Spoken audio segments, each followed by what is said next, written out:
Hi, this is Tutor Nick P, and this is Proverbs 250.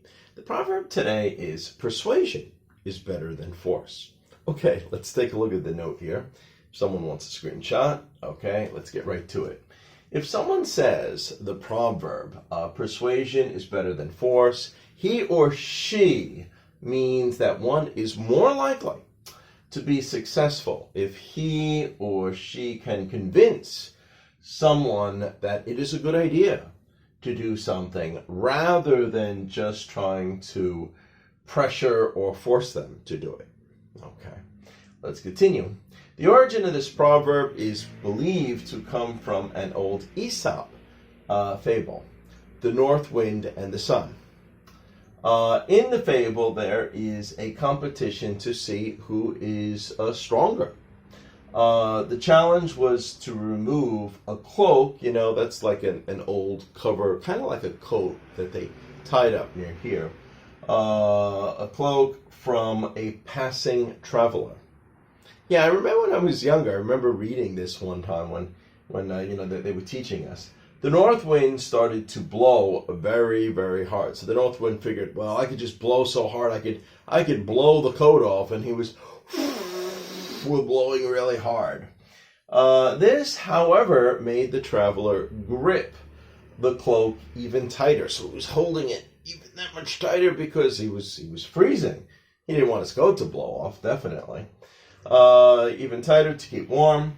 However, when it was the sun's turn, he shone, shone, remember, is the past tense of to shine. He shone brightly.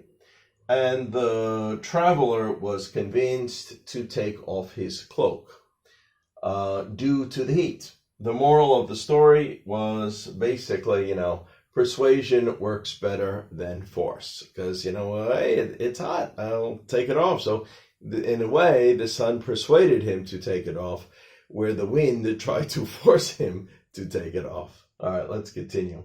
All right, and we have several examples to try to prove this.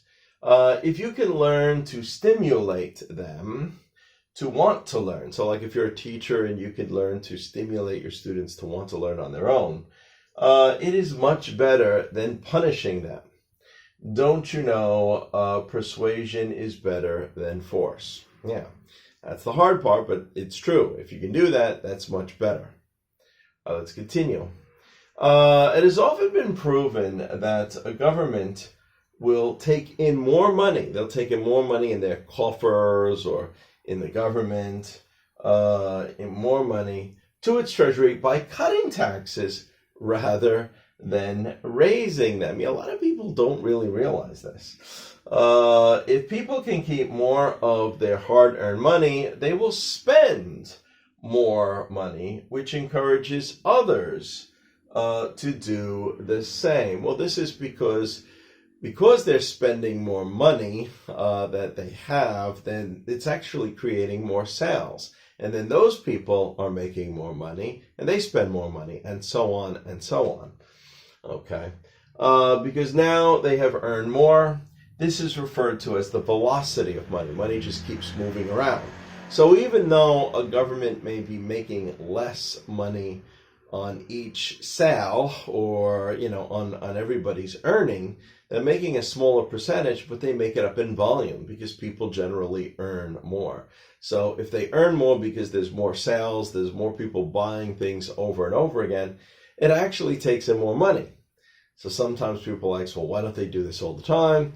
The real problem is the government, and the government just tends to spend more money no matter what. Now, whether it takes in more money or doesn't take in more money, it always finds another way to spend even that much more. So even if they found a way to take in more, they usually spend more above this. And unfortunately, I think both political parties are kind of guilty of this. I mean, of course, the ideal thing to do would be to take in a lot more money and cut the spending, and then you could really move ahead forward. And, you can get rid of any sort of deficit you have and so on. That's the way to do it, but most governments don't do that. That's where the real problem comes in. All right, number 3 here. If you try to force someone to do something, they will usually fight you. It's just part of human nature. We don't like to be forced to do things. Sometimes we just won't do it for spite, Where if you didn't force them, sometimes they may figure out a way to convince themselves to do it. But since you tried to force them, they just don't like to be forced, and that's one of the reasons why this is also true. So if you convince them, you have won most of the battle. So if you try to force them, they may fight you, but if you convince them, you won most of the battle. They may take it upon themselves to do what you wanted them to do, or do what they're supposed to do. Persuasion is better than force. Okay. Hope you got it. Hope it was very informative. I hope it was food for thought, makes you think. Again, if you like these sort of videos about Proverbs, especially, these good sayings that sometimes teach you something about life, I'd appreciate if you can give me a like and subscribe if you haven't already. Anyway, thank you for your time. Bye-bye.